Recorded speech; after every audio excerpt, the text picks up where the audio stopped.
Hello everybody, this is Salute TenTillDeath Kennamer, and you are watching the TenTillDeath YouTube channel.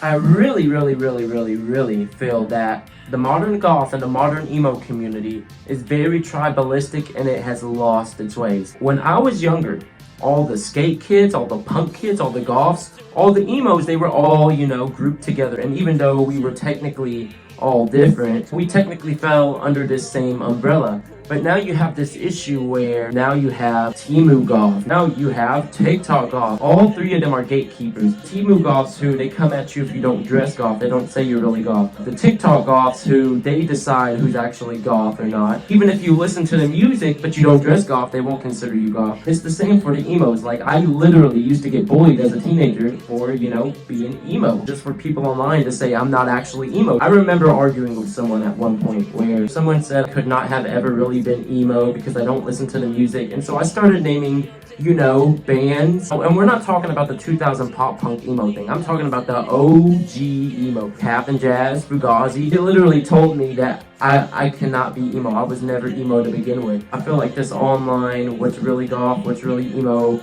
is just a ton of crap. It's not even Christians that are bullying me anymore. It's my own people who are sending me death threats, who are the ones harassing me. And that's how you know it's bad. I feel ashamed to be alternative because the online community just bullies the heck out of each other. It's so insane. There's a lot of people that said I would be canceled for doing this. People tried to cancel me, and there was some people that said, oh, cancel culture didn't actually come after you. If it was not cancel culture, then what was it? There was times where there was literal people that were never known. Nobody knew who they were. Regular people that got caught saying a slur on video, and suddenly everybody in America was trying to find them. What do you call that if not cancel culture? I did lose a ton of followers, but this is what they won't tell you. It only took about 3 days for it all to die down, and after 3 to 4 days, I gained nearly triple of what I lost. When I looked to see who were the people that were actually mad about me faking my death, you had all these people that only became fans after I started missing. Fake fans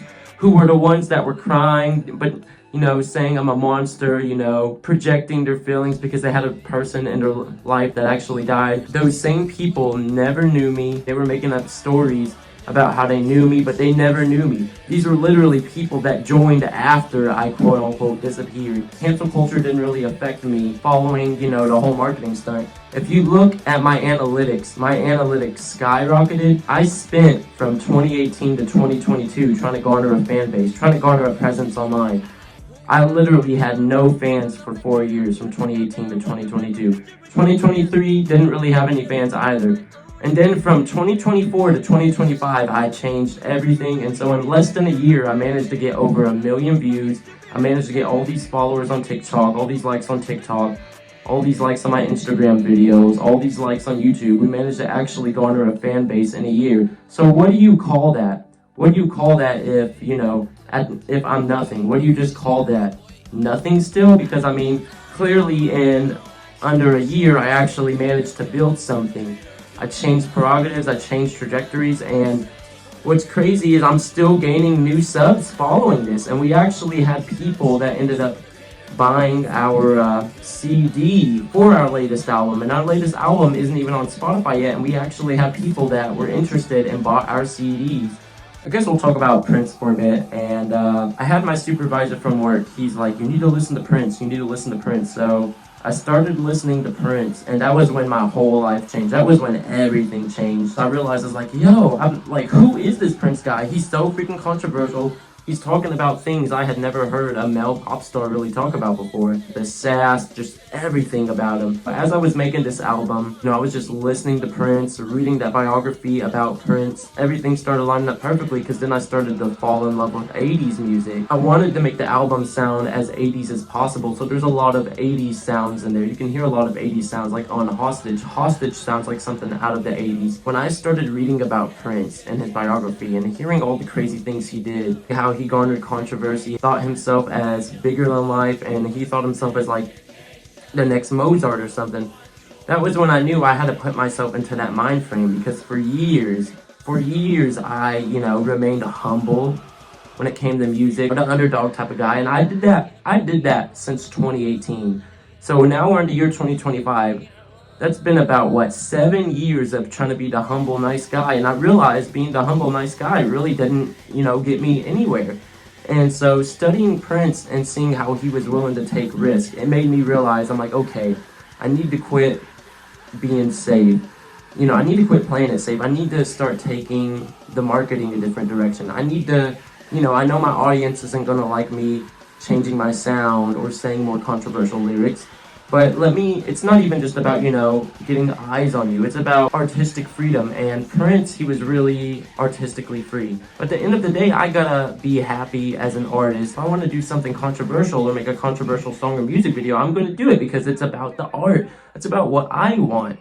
And I still take my fans in mind, but at the same time, my fans have to let me grow. My fans can't just keep me in a box and just say, okay, here you are, Mr. Disney Channel star, No, like, we gotta move beyond that. We gotta, really express how we feel. And that, just listening to Prince and studying him, it was just perfect timing. It was just perfect timing because he also shaped the sound of our album. What's crazy is how much people believe things on TikTok are real. Most of the videos I make are purely scripted, purely rage bait. I've been open and honest about that for 2 years. People are like, make authentic content that doesn't, is not designed to grab people's attention, right? I've made a lot of content that isn't rage bait. The fact of the matter is, from what I've understood, right? I used to have an old TikTok where I used to just like make genuine videos. Nobody cared. I started making,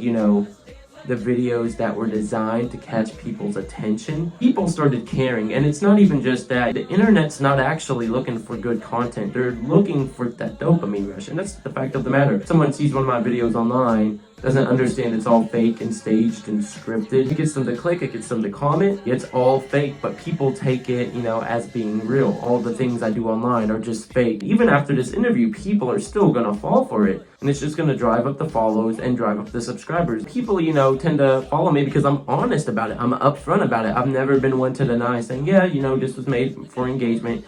Yeah, this was made as a marketing stunt. I've always been upfront about that. 2 years ago, I used to make content that was just, MCR memes and stuff. Even if you don't make rage bait content, people will still send you death threats. People will still harass you. People will still try to bully you off the internet. People still try to harass me. People still try to bully me. And they were just memes. If you look at our content now, our content is designed to get clicks mostly. I spent from the time in 2018 to 2022, and I could not build a following. Whereas in this last year, we've gained over 1 million views on YouTube in just a year.